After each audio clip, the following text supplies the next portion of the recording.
मग मॅडम येऊ का? काय लागलं तर कळवा. हो, थँक्यू. आणि तेवढी बॅग जरा नीट ठेवा. हो ठेवतो की. थँक्स. आत येऊ का सर? या. कोण आपण? मी स्वप्नाली भोसले. स्वप्नाली भोसले. हा हा, वेलकम वेलकम मॅडम, या. थँक्यू. कसा झाला प्रवास आपला? छान झाला. तावडे सर, हा? या स्वप्नाली भोसले. नमस्कार. नमस्कार मॅडम. या madam. Good morning sir. Thank you sir. यांना ओळखलं तुम्ही? आम्हाला काय माहिती. कोणता वन्य प्राणी बोलणार आहे?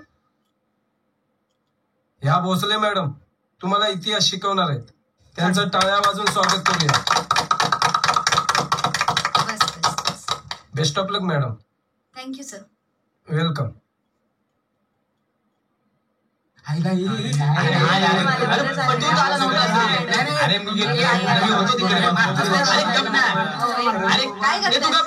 शांत बसा.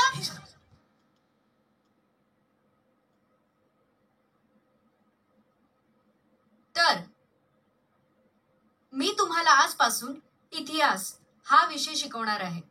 बरं मला आधी सांगा, इथे अभ्यास करायला कोणाकोणाला आवडतं?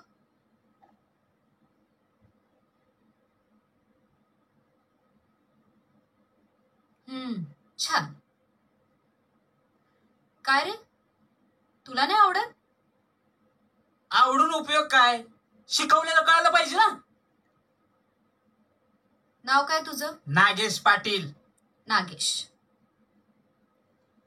अभ्यास हा हे बघ फक्त 2 गोष्टीमुळे शक्य होतो.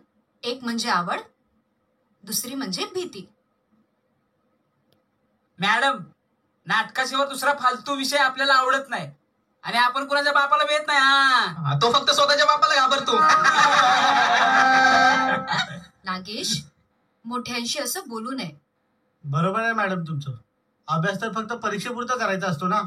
परीक्षेत पास होण्यापुरतं गुरुजी तर सांगतातच, मग अभ्यास काय करायचा?